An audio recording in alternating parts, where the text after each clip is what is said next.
এশার পরে শুধু এক রাকাত বিতর পড়লে হবে কিনা, এটাই তো সুন্নতের পরে। দেখেন, এশার সালাত ফরজ 4 রাকাত, এতে কোনো কমতি চলবে না। 4 রাকাতে কম করলে কাবিরা গুনাহ, বরং কুফরের বিষয়টি মারাত্মক গুনাহ। ঠিক আছে, সুন্নাতের রাতে বা বড়ই ফজিলত, কিন্তু এতে বড় গুনাহ হয়ে যাবে এমন কিছু নাই। তবে কন্টিনিউ ছাড়বেন না, অনেক বড় ফজিলত। 12 রাকাত বা 10 রাকাত সুন্নতের যদি দিনে হেফাজত করে, তাহলে 2 রাকাত সুন্নত, এটা সুন্নতের রাতে বা সুন্নতে মুআক্কাদ আমাদের দেশের লোকেরা বলে, সূক্ষ্ম হচ্ছে সুন্নতের রাতে বা। আর বেতর সর্বনিম্ন 1, তার উপরে 3, 5, 7, 9, 11, কথা বোঝা যাচ্ছে? এর মধ্যে সর্বনিম্ন যখন 1, সুতরাং কেউ যদি 1 রাকাত বেতর পড়ে, টোটাল এর সাথে 4 পড়লো ফরজ, 2 সুন্নাত, 1 রাকাত বেতর, যথেষ্ট, কোনো গুনাহ নেই, সর্বনিম্ন আদায় হয়ে গেল।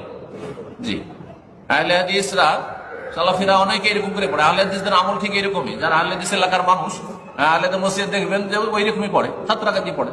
জি।